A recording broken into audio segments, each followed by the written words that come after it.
첫 번째 한미 정상회담을 마친 이 대통령은 귀국길에 이제 올랐습니다. 이 대통령의 다음 스텝은 이제 국내의 여러 가지 산적한 문제를 해결해야 되겠죠. 첫 번째로 지금 부동산 정책 발표가 예상이 됩니다. 부동산 시장에서 6.27 대책의 약발이 이제는 끝났다는 얘기가 곳곳에서 흘러나오고 있는데요. 정부도 다음 주쯤이면 새 부동산 대책을 내놓을 계획으로 알려지고 있습니다. 여기에 과연 어떤 내용들이 담길지 강력한 대출 규제가 1차로 발표가 됐었던 거고요. 그 효과가 어느 정도 나는지는 잘 모르겠지만 2차 역시 대출 규제가 포함이 될 걸로 예상이 되십니까? 이번에는 일단 추가적인 규제 부분은 피할 것으로 보입니다. 그래요? 대표적으로 제 관심을 가졌던 게 전세 대출에 DSR이 적용될 거냐 이 부분이었는데 지금 전해지는 바로는 일단 이 부분은 빠질 거라고 보는 거고 이번에는 일단 공급 쪽에 방점을 둔 대책이 나올 것 같은데 그 중에서도 이제 이재명 정부 향후 5년 안에 실질적인 주택 공급을 할 수 있는 방안에 방점이 찍힐 것이다. 그래서 예를 들면 추가 신도시 개발이나 이런 건 말고요. 지금 수도권의 공공택지라든지 유유부지를 활용한 주택 공급 방안, 그다음에 기존에 지금 추진되고 있는 3기 신도시의 공급을 좀 빨리 하는 방안, 효율화 방안이 되겠죠. 거기다 도심 내의 재건축, 재개발을 활성화할 수 있는 실질적인 공급 활성화 대책 등이 나올 것으로 보이고요. 여기 하나 더 추가를 하자면 이재명 정부에서 소위 기본주택의 철학을 실현할 수 있는 공공주택 방안들, 예를 들면은 토지임대부 혹은 지분적립형이라든지 이익공유형 이런 부담을 좀 줄이는 공공주택을 얼마나 공급할 것인가 이런 부분에 초점이 맞춰질 것으로 예상됩니다. 그렇군요.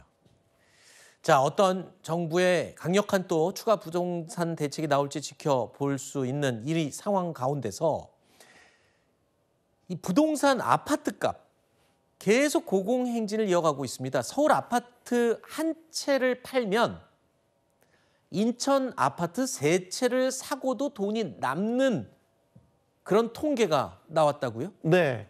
사실 저 추세, 그러니까 비싼 아파트와 좀 저렴한 아파트가 격차가 벌어지는 추세는 계속해서 확대가 되고 있는 양상이에요. 이게 중간에 특수한 상황을 제외하고는 점차 벌어지고 있거든요. 예를 들면 이거죠. 서울 아파트와 전국 평균 아파트 가격 차가 2배를 이미 넘어섰다. 그리고 아까 말씀하셨던 대로 수도권 내에서도 서울과 경기도, 서울과 인천의 격차가 점점 벌어지고 있다. 인천이 대표적인데 이제는 서울에 한 채 주택 살 돈으로 인천 가면 세 채 살 수 있다. 그 정도까지 이제 벌어졌다는 얘기거든요.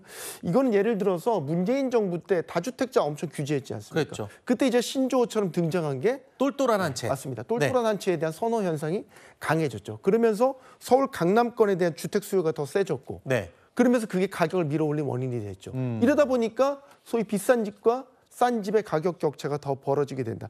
최근에 대출 규제도 또 시행이 됐었죠. 주담대를 6억 원 상환으로 맺어놓고 나니까 소위 대출 끼어서 집 사는 게 어려워졌다. 하지만 고액 자산가들한테 이건 또 딴 나라 이야기인 거죠. 그러니까 고액 자산가들 그들만의 리그는 또 계속해서 이어지고 있다. 그래서 앞으로도 이런 규제의 일종의 풍선 효과로서 비싼 주택과 싼 주택의 격차는 더 벌어질 것이다. 이런 전망입니다.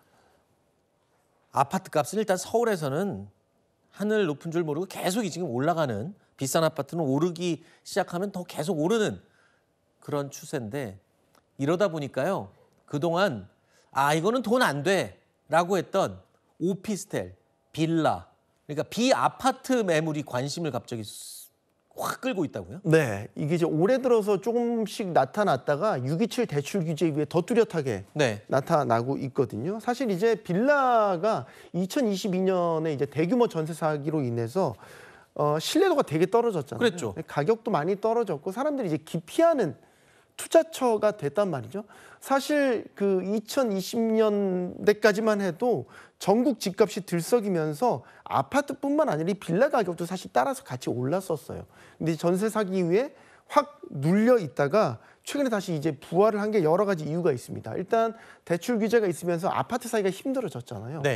근데 이 빌라 같은 경우는 가격이 많이 떨어져 있다 보니까 대출 부담 없이도 살 수 있다라는 거예요. 그러니까 서울의 비싼 지역의 빌라를 사더라도 한 6, 7억 정도 되거든요. 그럼 대출 얼마 안 하고도 살 수 있다라는 얘기고, 또 하나 이게 규제 틈새를 파고들었습니다.